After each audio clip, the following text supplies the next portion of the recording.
What is going on, Colts Nation? Welcome back to another episode of Bring the Juice. Guys, just wanted to make a quick video here talking about some of the premium position players for the Indianapolis Colts, people who are really stepping up in a big way, if you think about it. So I really wanted to kind of mention a few people who have really been off to a great start and are playing in a position of premium necessity, really. I can make a video of like a million different other things about, some other players and other different positions. I mean, I could definitely talk about every single player at every single position and make that work.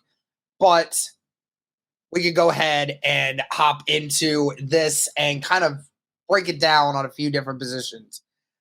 So far, so good from Anthony Richardson.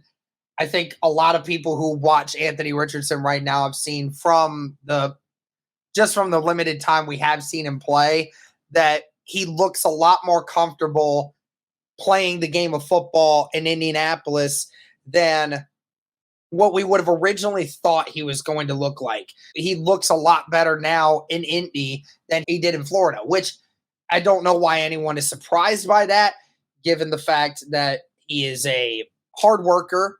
He's dedicated to his craft. He's been studying. He's been picking everything up that he can.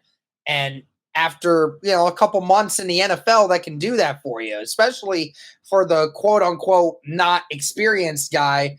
That is a very important thing to be able to just even that little bit of time can really make a big difference if the quarterback is dialed into what is going on around him. So definitely happy to see Anthony Richardson doing that right now. And when it moves to the offensive line, we have a couple guys in particular, two guys that I will definitely mention, mainly just the offensive line in general, but in particular, Bernhard Raimann. Bernhard Raimann, based off of PFF's grades and everything else leading towards what every other major statistic would tell you, is Bernhard Raimann is playing like a top 10 left tackle in the league right now. From a pass pro perspective, he is a top 5 left tackle in pass pro protection right now. And we can't even say that he's the guy that doesn't get targeted by the best guys, because Braden Smith is a guy who has played with the best of the best and has done well in years past against them. Bernhard Raimann had a lot of great snaps against Josh Allen and did really well in week 2 and 3 against Houston and Baltimore. Right now, he is blocking like a top 5 left tackle in the league when it comes to pass pro. Now, when it comes to run blocking, it's a little bit of a different story. Still has to get a little better at that, although he's not been terrible at run blocking. It is far from his strongest suit, which is pass blocking. But nevertheless, he is playing like a top 10 left tackle in the league right now.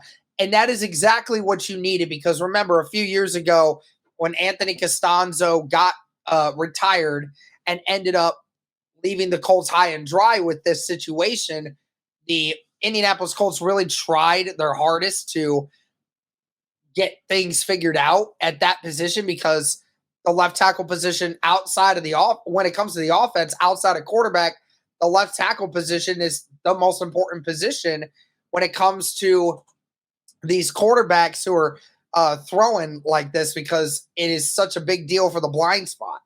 And it is great to see Bernhard Raimann doing that. Also, just want to take a quick shout out to the whole offensive line in general, mainly Quentin Nelson and Ryan Kelly. Those two guys, neither one has given up a sack this year. Ryan Kelly, who in the first 2 weeks was playing like a top, I think they said was actually the best center in football, to be honest. And then Quentin Nelson, who hasn't given up a sack yet this year. Now he's going to have a tough test coming up against Aaron Donald. But so far, Quentin Nelson has definitely flipped the switch, and he is definitely playing at an elite level. So great job to that left side of the offensive line, really picking it up. Fantastic. Now, when we look at the defensive side of things, the defensive line, particularly the edges, they have really stepped up when it comes to these games. Kwity Paye has at least one sack in every game so far through 3 games. Samson Ebukam, I don't think has a full sack in each game, but he's pretty close to each one. I mean, I think Samson Ebukam has, I think at least 2.5 sacks on the year already as is too. So you're getting massive production from your edge guys and Samson Ebukam and Kwity Paye. Remember, guys, even last year we were talking about it. You know, they brought in Yannick Ngakoue, and you were hoping that it was going to basically help transform this defensive line and make it more efficient. Because even though Yannick Ngakoue had 10 sacks the previous year with the Indianapolis Colts, it felt like a lot of the times it just didn't end up translating to wins as much. And of course, we can all point to the fact that the offense was just that egregious. I understand that. But you're now not only getting one guy on the edge who is producing, but you're having a guy in Kwity Paye who is, albeit right now, is healthy and is playing well and is making a consistent impact on the game. And we knew from the inside, right, that DeForest Buckner is going to be a guy that gets pressure up the middle. Grover Stewart's even done a little bit better at that himself this year. But you're now seeing guys coming off the edge, Dayo Adangbo, Kwity Paye, Samson Ebukam, all getting consistent pressure and forcing these quarterbacks to not be able to leave the pocket, not be able to move around as much, not be able to make as much of consistent throws, forcing quarterbacks into bad decisions. And that is what this defense really needs, especially for the position where the cornerbacks are so young and you're having an issue with some of these guys may not be quite ready yet in terms of process and scheme and everything else and getting their feet under them. So in order to have a solid secondary amongst everyone being so young and inexperienced, you have to have a defensive line that can consistently get to the quarterback.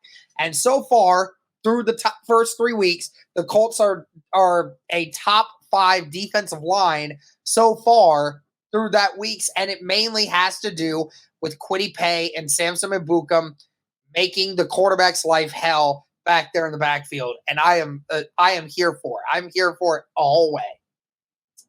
And of course, when we talk about premium position, you talk about Zaire Franklin. Again, Zaire Franklin going off, being in a great situation. Zaire Franklin's picking up right where he left off last year. Even as a matter of fact, might even look better than what he did last year, which is an insane surprise. And it's really awesome, especially with Shaq Leonard still trying to recover, getting back.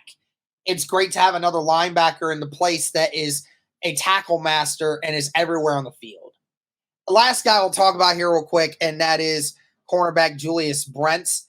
I know it was only one game, everybody, but by all accounts, anyone that watched the film, anyone that watched him play, looked exactly like the product that they'd hope he would have been when he got drafted.